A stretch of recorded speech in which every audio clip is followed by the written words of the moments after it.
They were already dead the moment the sea lit up, not because the enemy was closer, but because the lie had begun to work. A small ship screamed into the dark, pretending to be something it was not, daring the horizon to believe it. This was supposed to protect them. This was supposed to scare death away. Instead, it pulled death closer, louder, angrier. The plan promised safety through deception, survival through performance.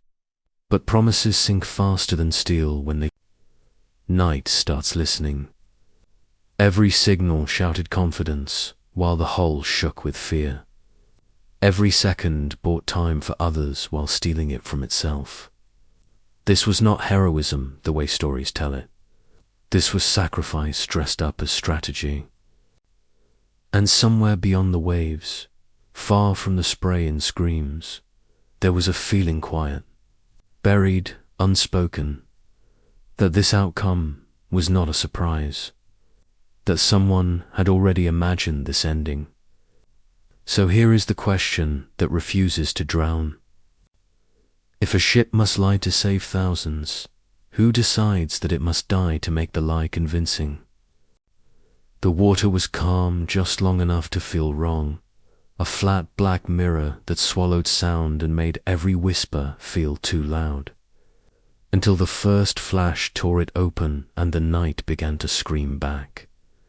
The ship surged forward as if it had been struck awake, engines howling into a darkness that suddenly knew exactly where they were, and the illusion began at full volume. Signals poured outward, loud and deliberate, meant to sound heavy, meant to sound confident, meant to sound like something no sane enemy would rush toward.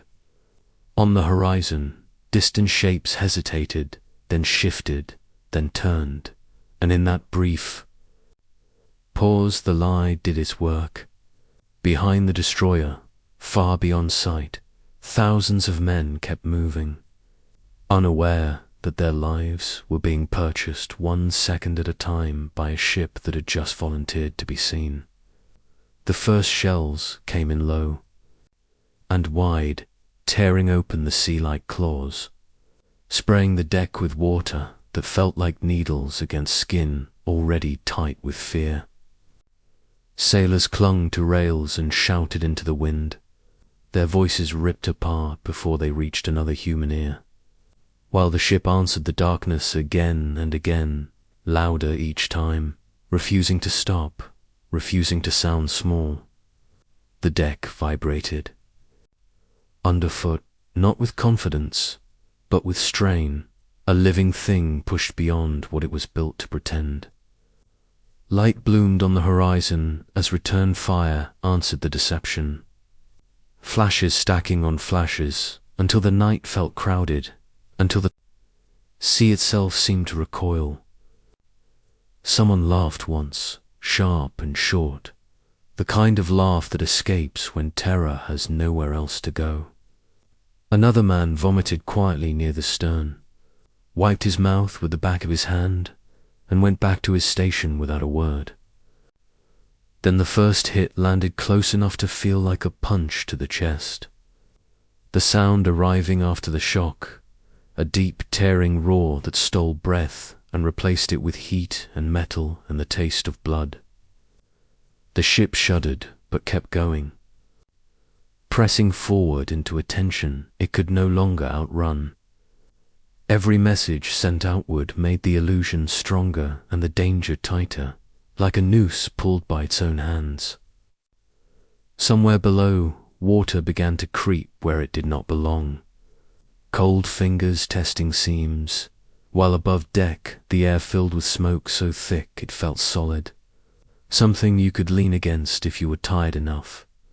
Orders came fast, then faster, then blurred together until there were less instructions and more noise to fight against. The sea was no longer empty. It was alive with splashes, with impacts, with streaks of fire that carved paths just close enough to remind everyone how thin the line still was. The destroyer turned sharply, presenting itself again, making sure the eyes watching from the dark stayed locked, making sure no one looked past it. Another impact slammed into the side, and this time the ship answered with a groan that felt like pain. A long metal cry that travelled through boots and bones alike. Men were thrown to the deck, dragged themselves back up, checked each other with quick hands and quicker eyes, then returned to their posts as if standing still might cause the lie to fail. The illusion had become a role they could not step out of without collapsing everything behind them. Flames licked upward from a ruptured section near midship, painting faces orange and turning sweat into steam, while the smell of burning oil clung to every breath. Still the ship broadcast. Still it roared into the void, daring the enemy to keep believing, daring them to keep shooting here instead of somewhere else. When another hit landed hard enough to tilt the deck, there was a moment of pure silence, the kind that follows a scream, where everyone waited to find out if the sea had finally claimed them. It didn't not yet. The destroyer corrected itself, stubborn, wounded, still loud, and in that defiance, the deception reached its peak. The enemy committed fully now, attention fixed, fire concentrated, convinced that something much larger, much more dangerous, was demanding to be dealt with immediately. And far away, still moving, still unseen, the convoy slipped through the dark like a held breath finally released. On deck, a sailor noticed the stars were gone, erased by smoke and light, and for the first time understood that there would be no sky left to look at when this was over. The ship took another blow, deeper this time, the kind that makes men glance instinctively toward the waterline, even as they pretend not to. Someone shouted a warning that arrived too late to change anything. The sea rushed in faster now, no longer testing, no longer polite, and the destroyer slowed, not enough to stop pretending, but enough to make the ending visible. Still, it stayed loud. Still, it stayed seen. Still, it held the lie together with everything it had left, until there was nothing left to hold it with at all. Before that night, the story had been clean and confident, spoken in steady voices that never cracked. A destroyer was fast, sharp, clever small but loud enough to confuse, bold enough to distract, trusted to step into danger and step back, out again. It was a promise wrapped in certainty that speed could replace size, that nerve could replace armor, that if a ship acted big enough, death would hesitate. This was how it was sold, how it was believed, how men bought it with a strange mix of pride and relief, convinced they were part of something smart, something controlled. The idea was simple, in the way dangerous ideas always are. Make the enemy look here, not there. Make them commit to the wrong target. Make noise, draw fire, survive long enough for the real prize to pass untouched. In briefings, it sounded almost elegant, a performance instead of a fight, a trick instead of a sacrifice. The destroyer was cast as the decoy that could dance between blows, a shadow pretending to be a giant, always one step ahead of disaster. That was the expectation that lived in the air before the first alarm ever rang. The reality, when it arrived, tore through that illusion with no respect for how carefully it had been constructed. The destroyer did not dance. It was dragged into the center of attention and held there. Speed did not feel like freedom. It felt like a countdown. Every signal meant to protect it only sharpened the focus on its position. Every bold move narrowing the margin it was supposed to preserve.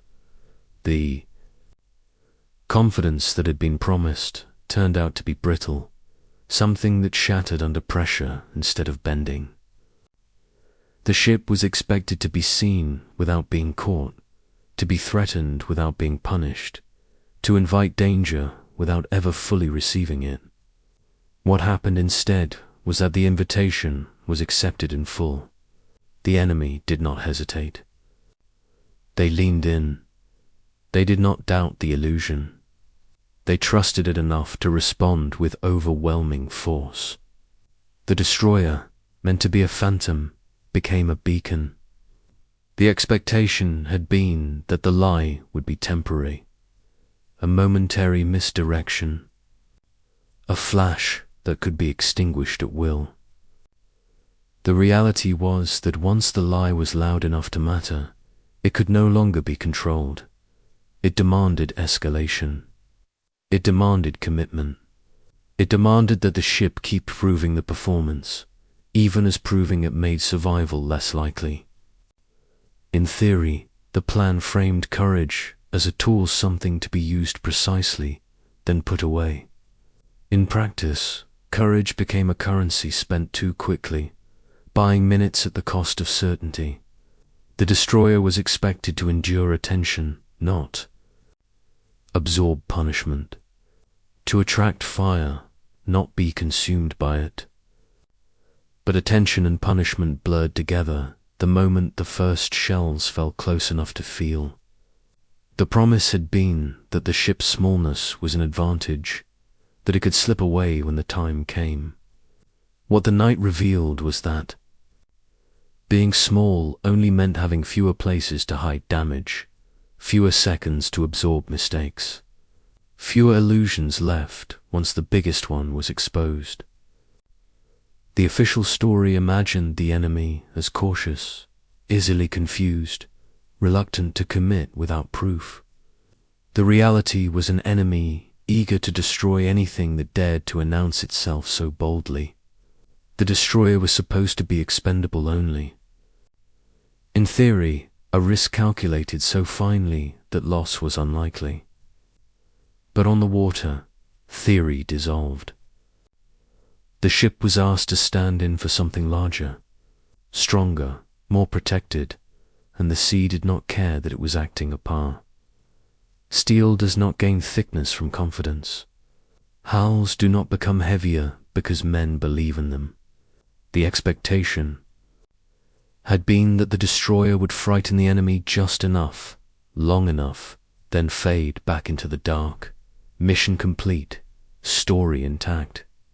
Instead, fear cut both ways. The louder the ship shouted, the more it convinced the enemy it was worth destroying, and the more it proved that it could not afford to be destroyed. The gap between promise and reality widened with every exchange, until it felt less like a miscalculation and more like a betrayal built into the design of the idea itself. This was not a plan that failed gently. It failed by working exactly, long enough to make stopping impossible. The destroyer did what it was supposed to, draw eyes, draw fire, draw fate, yet the cost of doing it correctly was far higher than anyone had admitted. Watching the night swallow the ship, it became clear that the expectation had never accounted for what happens when a lie succeeds too well. The official version assumed control would always belong to the ones performing the deception. The water told a different story. Once the illusion took hold, the ship was no longer deciding how big it looked. The enemy was, and they decided it was big enough to kill. It did not end with that ship, and that is where the dread deepens. Because once the water closed over one deception, the same shape began to surface elsewhere, wearing different names. Different hulls, different crews, but carrying the same quiet promise and the same hidden cost. Another night, another stretch of black sea. Another destroyer pushed forward to shout louder than it should have, to look heavier than it was, to invite danger away from something more valuable slipping through the dark. The pattern repeated. With unsettling familiarity, confidence at the start, tension as the attention locked on, relief as the enemy took the bait, and then the creeping realization that the ship could not simply step out of the spotlight once it had claimed it. Sailors felt it before anyone admitted it, the moment when attraction turned into fixation, when drawing fire became absorbing it, when the role of decoy quietly shifted into the role of sacrifice. In one incident, the ship survived long enough to limp away, scarred and burning, leaving behind debris and bodies that told the rest of the story the reports would later smooth over. In another, the destroyer held the enemy's gaze just a little too well, its signals and movements convincing. Enough to trigger a response that could not be undone, forcing the crew to fight, not just to distract, but to exist. Each time, the outcome varied, but the rhythm stayed the same. A calculated gamble made in advance, followed by an uncontrolled escalation at sea. What made it worse was how familiar it all felt to the men involved, as if they were stepping into a scene already rehearsed by someone else. Orders sounded confident, almost routine, even as the danger grew sharper with every exchange. The sea did not distinguish between one mission and the next. It accepted each performance with the same cold indifference. Ships that were supposed to be flexible tools became fixed points of violence, pinned in place by the very attention they were meant to manipulate. The repetition stripped away the comfort of calling any single loss an anomaly. When the same kind of damage appeared on different hulls, when the same fear flickered across different faces, when the same silence followed the same kinds of decisions, it became harder to believe this was chance. Crews compared stories in fragments, half sentences, unfinished thoughts recognizing echoes they wished were coincidences. A destroyer draws fire to protect others. A destroyer stays loud longer than planned. A destroyer pays more than expected. Again and again, the pattern tightened, each incident reinforcing the last, each survival carrying the weight of those who had not been as lucky. The missions blurred together into a single, extended warning written across the ocean in steel and smoke. There was always a reason to keep using the tactic, always a justification ready. It had worked before. It had saved lives. It was necessary. And in a narrow sense, that was true. Convoys slipped through. Larger ships avoided contact. Thousands lived because someone else stood in the open. But the cost was not random, and it was not evenly shared. The same class of ships, the same type of crews, the same role kept absorbing the danger, as if the system had quietly decided where the losses were acceptable.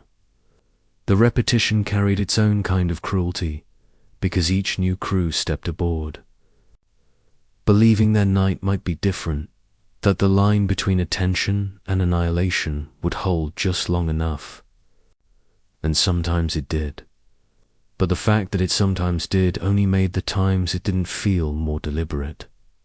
Less like bad luck and more like an understood risk that kept being passed forward.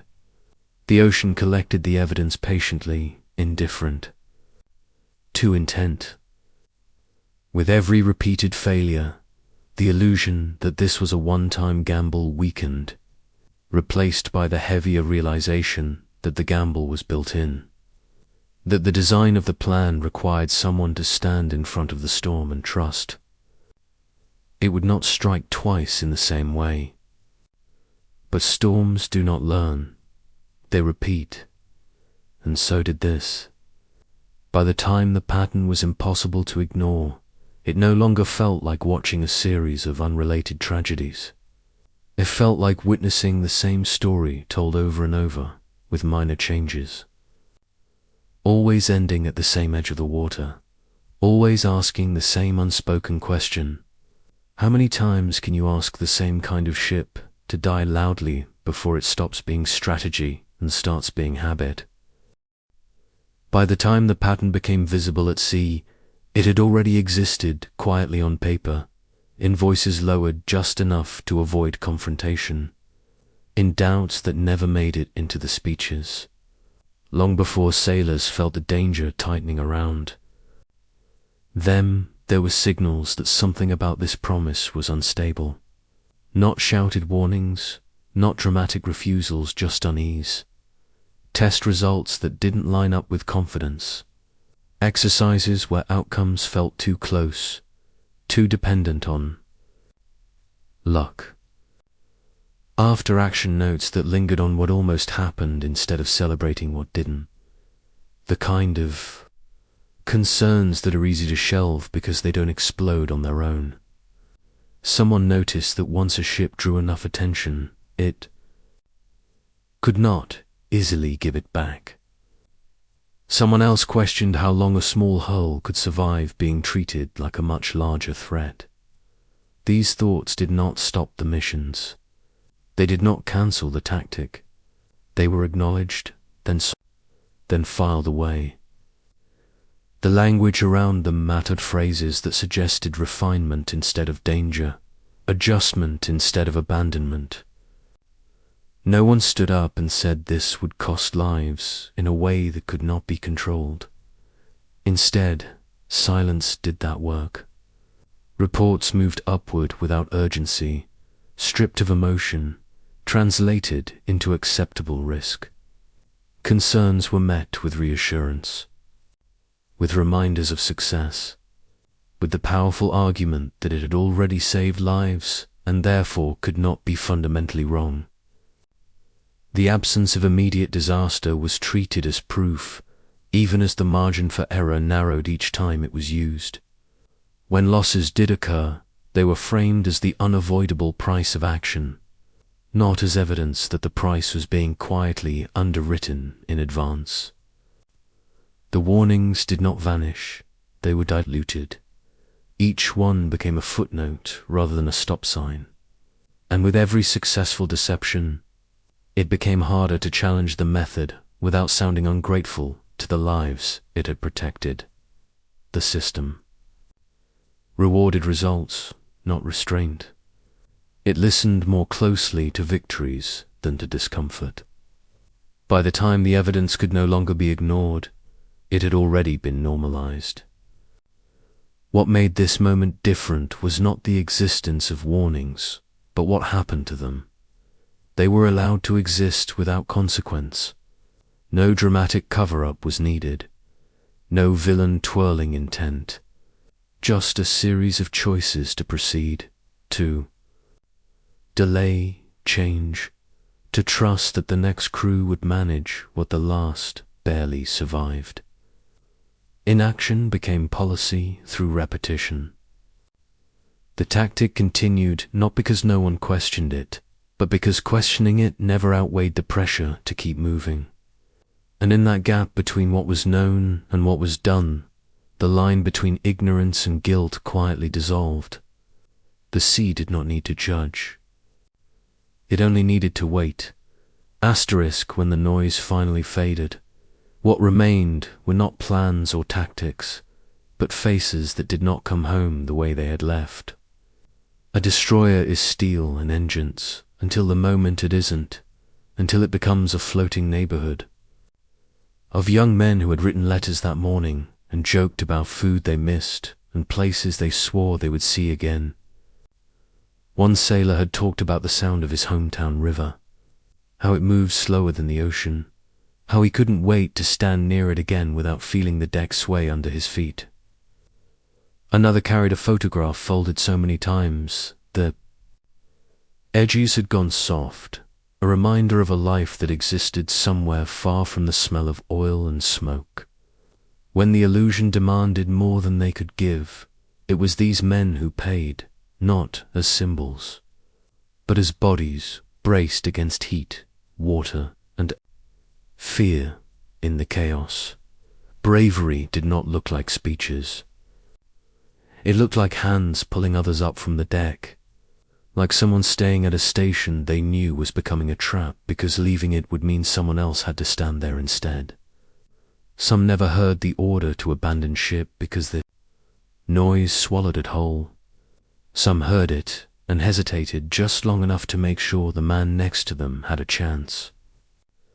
The sea does not record those decisions, but they happened again and again, in moments that lasted only seconds and defined entire lives. Those who survived carried the weight forward, soaked into their clothes, their sleep, their silence. They remembered the moment the ship listed too far to correct, the way the deck angle turned familiar paths into obstacles, the shock of cold water that stole breath and scattered training like debris.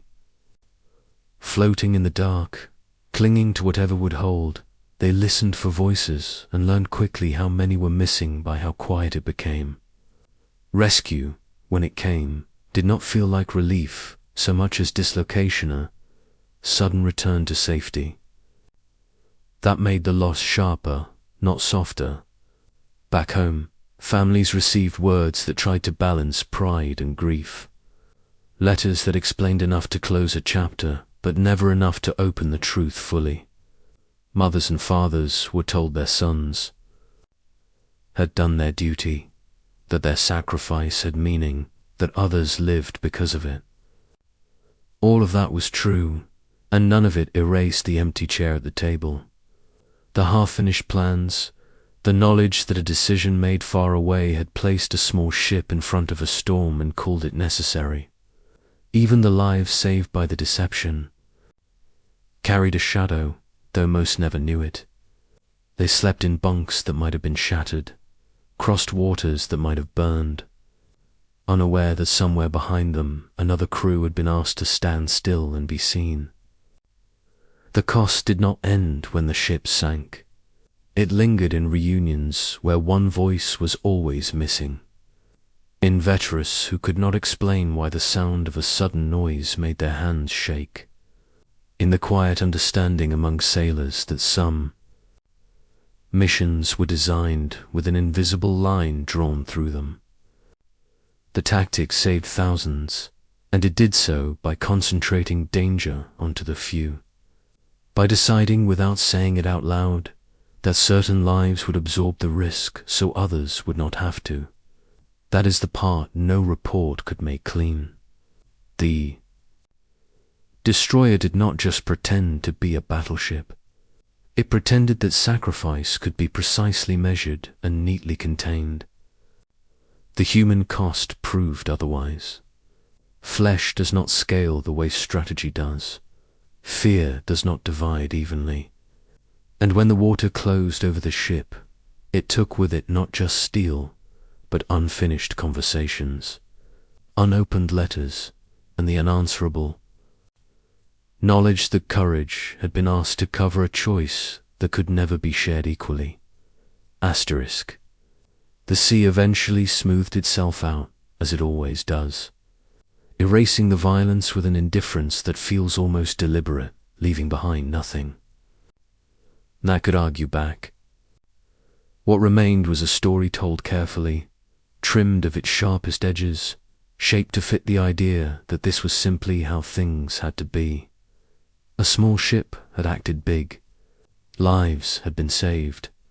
A loss had been accepted. On paper, it balanced. On the water, it never really did. The questions lingered in the spaces between official words, in what was emphasized and what was quietly passed over. If the deception worked, was it wrong to use it again? If it failed catastrophically only sometimes, was that enough to justify calling it a success?